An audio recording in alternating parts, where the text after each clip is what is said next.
मंदिर परिसर एक बार फिर इतिहास, आस्था और संस्कृति के बड़े संगम का गवाह बनने जा रहा है, जहां विरासत वर्ष के 75वें वर्ष का आयोजन सिर्फ एक कार्यक्रम नहीं बल्कि भारत की सांस्कृतिक पहचान को दुनिया के सामने रखने की एक बड़ी कोशिश है। कहा जाता है जहां आस्था जुड़ती है वहां इतिहास खुद बोलता है, और सोमनाथ इसी आस्था का सबसे बड़ा प्रतीक है।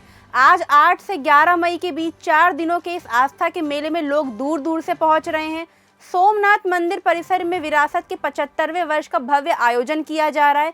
यह कार्यक्रम भारत की समृद्ध परंपराओं, सनातन मूल्यों और सांस्कृतिक विरासत को नई पीढ़ी तक पहुंचाने का है। इन्हें सहेजने का एक अद्भुत प्रयास होगा। इसका उद्देश्य है कि देश के करोड़ों लोगों तक भारत की सांस्कृतिक एकता का संदेश पहुंचना, राष्ट्रभक्ति की भावनाओं को जगाना और आध्यात्मिक चेतना को और मजबूत करना।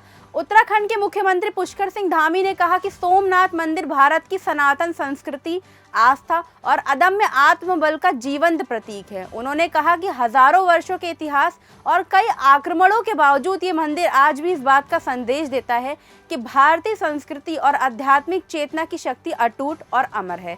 मुख्यमंत्री धामी के अनुसार यह आयोजन केवल धार्मिक कार्यक्रम नहीं है, बल्कि ये भारत की सांस्कृतिक चेतना, राष्ट्रीय गौरव और आध्यात्मिक विरासत का उत्सव है। यह कार्यक्रम नई पीढ़ी को अपनी जड़ों, परंपराओं और भारतीय सभ्यता के मूल्यों से जोड़ने का काम करेगा।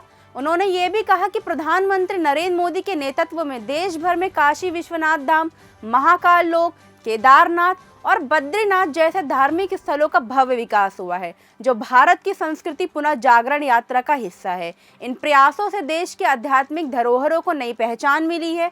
सीएम धामी और मध्य प्रदेश के मुख्यमंत्री डॉक्टर मोहन यादव ने सोमनाथ मंदिर के पुनर्निर्माण के 75वें विरासत वर्ष को भारत की सांस्कृतिक चेतना का विजय पर्व बताया है।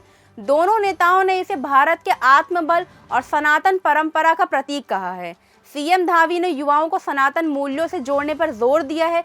वहीं मुख्यमंत्री मोहन यादव ने भोपाल में सोमनाथ स्वाभिमान यात्रा के विशेष जत्थे को हरी झंडी दिखाकर रवाना किया। यह यात्रा भी सांस्कृतिक अभियान का हिस्सा मानी जा रही है। दोनों नेताओं के अनुसार सोमनाथ से लेकर केदारनाथ और महाकाल लोक तक का विकास प्रधानमंत्री मोदी के नेतृत्व में विरासत के साथ विकास और सांस्कृतिक पुनः जागरण का स्पष्ट उदाहरण है।